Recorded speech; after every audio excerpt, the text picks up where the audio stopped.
What up? What up, good people? My friend Desiree, Marquise, Big Homie, Supreme Allah, Liz, 1985. My homeboy Ray Skater in the heat. Yeah, Tyshawn. Yeah. What up? What up? Copper skin, copper colored, and all my homies. My homeboy Jay and everybody, man. Sure. And of course, my girl Tyler Plays. Go ahead and check out her site. Uh, yeah. And my girl Fame out there in Trinidad, Tobago. How's everybody doing today? Hope the Lord is blessed. Now, this right here is going to be an excerpt of the live video that I put out yesterday. And it's going to talk about the way the NBA is going. And if you were on the live, then you really don't need to listen to this. But this is a shorter version of what was said. And just for a perspective of the NBA and sports altogether and the way I think that they're going to go. Now, the NBA goes the way the money goes, of course, and the way the NBA is getting paid has changed in 2017 when we heard the announcements of all of these players, starting with, I think, Steph Curry, who went from a $100 million contract to a $201 million contract, and James Harden follows suit, Russell Westbrook, so on and so forth. Even Kevin Durant with a $54 million contract for 2 years. So the larger number contracts were for a spread of 5 years. Kevin Durant's contract was for 2 years. LeBron James' contract is for 1 year, and there are some other contracts that are large, but they're only for 1 year. So I'm going to throw out a couple of predictions here, just to say what I think is going to happen. One, I do think LeBron is going to go to New York. I've been saying this for the last year and a half, and I think he's going to go. But I don't think he's going to go this year. I think it's going to be at the end of the season in 2019. So 2019-20, he'll be in New York. And I think Carmelo Anthony is going to follow him. And one of the reasons why I think Carmelo is going to follow him is because he's got like a 30-something, let's see, his contract is, I think this is his stats right here. And Carmelo Anthony, let's see if I can bring back up this is, where he played for and, his history from 2003-4 to 2016-17. He started off with Denver, then he went to New York, and now he plays for Oklahoma. And his latest contract was 900,000, 140. So it's $27,928,140 for 2018-19. But I noticed that he only has 1 year contracts. This tells me that Carmelo Anthony is not a franchise player for Oklahoma. Now, as you look at his contracts, he started off with his rookie contract, which is at $3 million. Rookie contracts are always low. And then you kind of get into your franchise contracts. You're looking at 13, 14, 15, 17, 18, 19, 22, 22, 22, and then 24. And then now he's at 26 in 2017-18, 2018-19. He's at 27. He is going to leave Oklahoma. He is not a franchise player for Oklahoma. See, we can go back here and look at some other players who are franchise players. So I think that he will play with LeBron in New York. That's just my prediction. I'm throwing it out there. If I'm wrong, I'm wrong. I'm okay with that.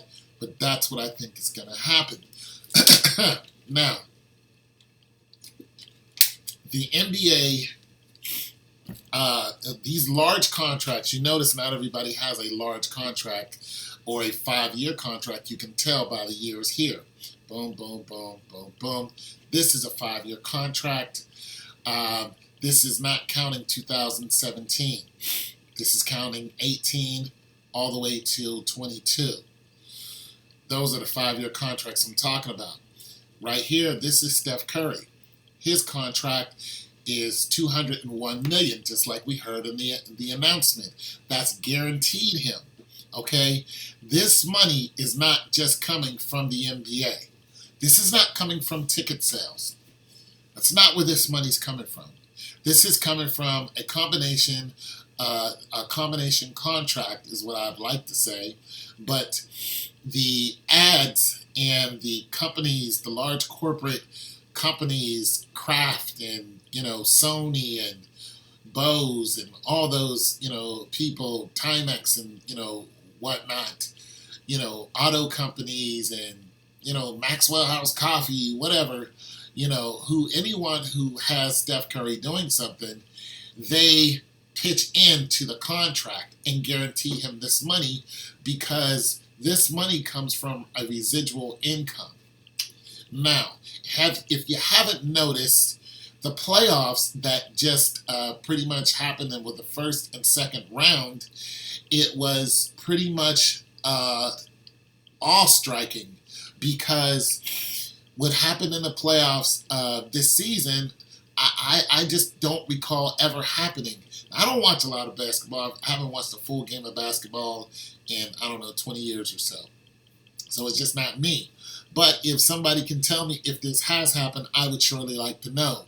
When has there ever been so many sweeps in basketball in the playoffs? Not in the finals.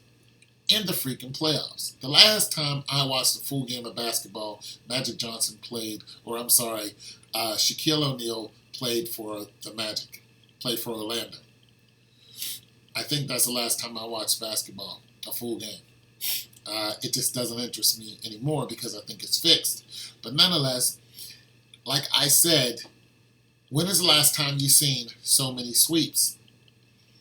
The Blazers completely swept off the map. The Raptors completely swept off the map. You got other teams that are 4-1. The majority of them didn't go past 5 games. When has this ever happened in just across the board, both divisions? So many teams just wiped out. I don't know. You guys probably know better than I do, but here's what I'm going to tell you. I probably don't think it's ever happened like this before, so ubiquitously. And the reason why I think it has happened is because they don't need to go to Game 5 anymore or to Game 7. They just need to go to Game 5.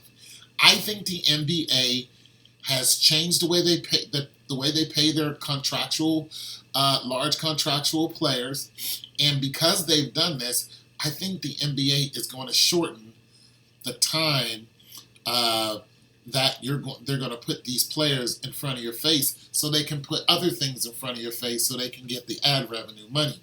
What I'm saying is I don't think it's going to go to Game 7 anymore. I think pretty soon, within a couple years, you're going to hear the NBA say, we're only going to be playing the Game 5. Especially after LeBron said that he was tired once he got done playing against the Pacers.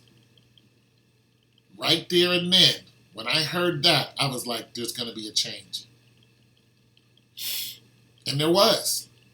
He swept the Raptors. And that wasn't an accident. The Raptors looked like they weren't even there. But the Pacers played way better than the Raptors did.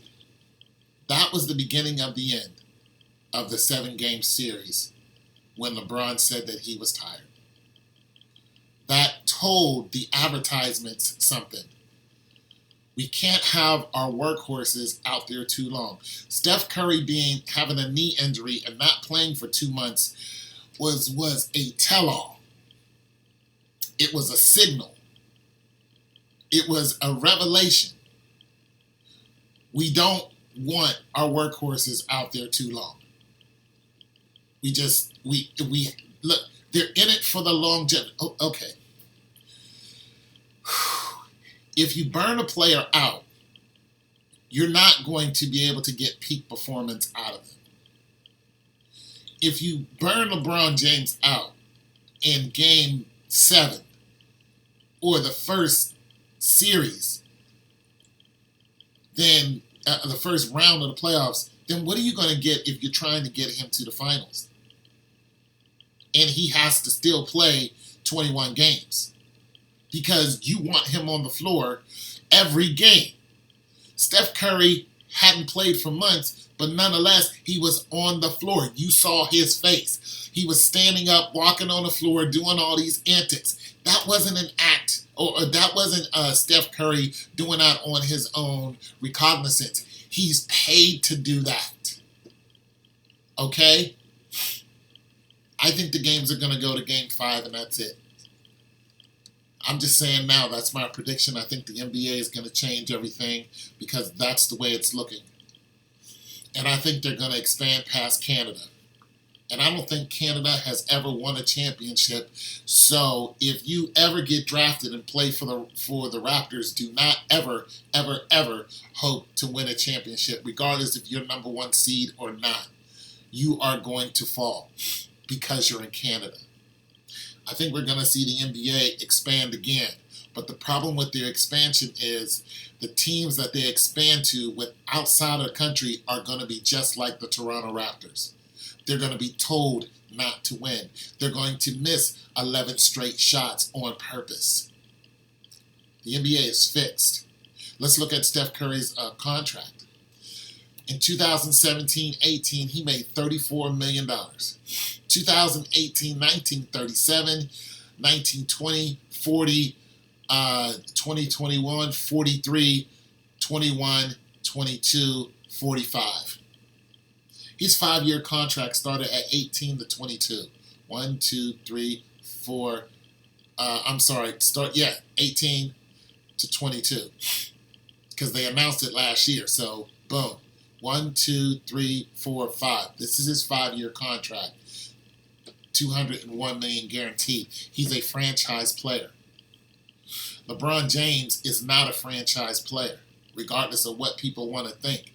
He takes the contracts year by year, and he maxes out on his contracts.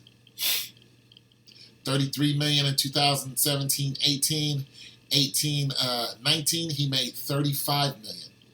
Okay, some of you gematria guys can have a field day with this. I'm not a gematria person. I'm just a person who sees the NBA swinging a whole different direction. And listen, that's not good for you.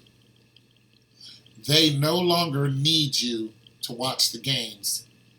And listen, okay, I'm trying to get further into this so some of you can, if some of you are still here listening. All right. So last year in football, there was a big deal about the ratings that dropped. And it was supposed to be somewhere around 5 million or 6 million people per game that stopped watching the games. All right? That's a large amount of revenue. Now, this isn't the Super Bowl.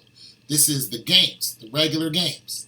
People just became uninterested because they got tired of seeing Tom Brady win. They're just like, this is crazy. I don't want to watch this anymore. So when you have that type of revenue stream drop off, they have to make a decision on how to boost that back up. 1, Tom Brady loses, but since he's a cash cow, you have him still in front of everybody's eyeballs. 2, you change the way you pay people. Okay, so Tom Brady's contract last year was $15 million. He was telling Belichick and Kraft that, hey, you know what, I'll take a pay cut so you can have these other players come in and, build a team around me, which is what they've been doing. Well, Garoppolo was supposed to play for that team, and Belichick wanted to get rid of Tom Brady. Well, Tom Brady was just like, what? Like, wait, that's crazy. Belichick was like, get rid of him, he's old. Kraft was like, no, I'm keeping Tom Brady. Belichick wanted to keep Garoppolo. Garoppolo's paycheck this coming football season will be $44 million guaranteed him. Tom Brady is not happy. So you're seeing, and listen, he's a rookie. He's a rookie. All right? Russell Wilson got $60 million after his rookie season. Okay? Once that rookie season is over, they pay them. They become franchise players. They get paid differently now. It's a whole different system. You're going to start seeing Garoppolo in commercials if you haven't seen it already. He'll start doing car commercials. He'll be doing, Chevy, Buick. He might even, do, well, he's not going to do any Audi. But it'll be, something that middle America will drive. Middle America doesn't drive Audis. Okay? They don't. Audi is a luxury car. You will see Audi commercials in movies. Like all of the superheroes movies that you've seen. The Black Panther, Winter Soldier, movies like that. All of those have Audis in them because Audi sponsors them. Okay? Anyways, so the NBA and the NFL are paying these players contracts that are included with the ads. So I used to say follow the ad and you'll see who's going to win in the NBA, who's more popular. But then when Russell Westbrook got taken out in OKC, I was astounded. I was like, what happened? I was like, well, the NBA has changed. They are making significant changes. So when you look at this list of contracts, I'm not going to run them all off. Everybody's in here. Even Blake Griffin has a $132 million guaranteed contract for Detroit, for the Pistons. It's a 5-year contract right here. You can look at it. You can see that these people, the people who have these contracts, these large contracts that you're hearing about and you're looking at, these guys are in your face all the time. Russell Westbrook, he has a $186 million contract. James Harden, $181 million contract. And let's see, you can go further down here. Damian Leonard, $115 million contract. Holiday, $101 million contract. And you can just keep going down and see who has these contracts that are a colossal amount. The NBA is not paying those contracts right out to them. These contracts are coming from the ads. The ads have changed everything. And they really don't need you to watch the game right now. This is why. The ad revenues that they get, they're getting them from, if you watch the game today, that's fine. But in next year, those games go into syndication. When they go into syndication, okay, so the games today are rated by the Nielsen ratings. If you watch something for 5 minutes, that's counted as a set of eyeballs watching a game. They know exactly when you're going to be home. Like I said, if you listen to the live, you would have heard all this. They know when the family is going to be home. The basic mom, dad, and 2.5 kids. They know when school is out. They know when most of the workday is over, even though we have non-traditional work days. They know when baseball, soccer practice, volleyball practice, they know all that ends around 6, 7 o'clock. They know the family is home, eating dinner within like 7, 8 o'clock. This is why the basketball games start at 8 o'clock. Because they know you're pretty much done eating, usually. Around 8 o'clock, everybody's, their belly is full, they wash their face, they get ready to sit down and watch the game and then go to bed. You know what I'm saying? So you have your games that come on at prime time during a weekday are 8 o'clock till 10:30. During the weekend, it's 5:30. So they've measured this out just like a Kroger card that you have. Every time you scan it, that goes to a computer and says, Molly Middleton bought Pampers, milk, eggs, and all kind of stuff for a child. She has a child, and then they can tell what gender the child is by the other stuff that you buy in Kroger's, just by that card. And if there are a lot of Molly Middletons within a certain city block, that Kroger's will have those products stocked in a way where they'll be right in front of you, so you can easily see them. And you'll start hearing advertisements about them, so you can keep picking up those products. If you go to another Kroger's, not even a mile and a half away, you're going to find that same aisle has something different in it, because the demographic is changed. They are watching you. They know what you eat. They know what time you eat. They know what time you sit down and watch TV. And when you do this, they count the household as one. And sometimes they actually know how many people's in your household by the things that you watch. If you're watching a lot of cartoons, then they can assume that there is a child in the house. Okay? If you're watching a lot of Jersey Shore, they can assume that there's a young adult in the house. Okay? If you're watching a lot of CSI, they can assume that there is an older adult in the house. It depends on what you watch. They can assume that it's a man or a woman. If you're watching a lot of Desperate Housewives, guess who watched that show more than anyone? Females. The ratings. This is how they watch you. This is how the NBA is set up. It's set up according to the Nielsen ratings. And now, just like all of those shows, the NBA doesn't need you to watch the show now, because those shows go into syndication when they're not being played anymore. Any show that, Different Worlds and Different Strokes and all those shows, they are all in the syndication. Just like a lot of old NBA basketball stuff is all in syndication. Michael Jordan still gets paid from those. Scottie Pippen, Kukoc, all those guys. They all still get paid something because it's now in the syndication. This means that the NBA does not need you to watch everything right now, because they're still going to get money on the back end. And this is why some of these contracts are so large.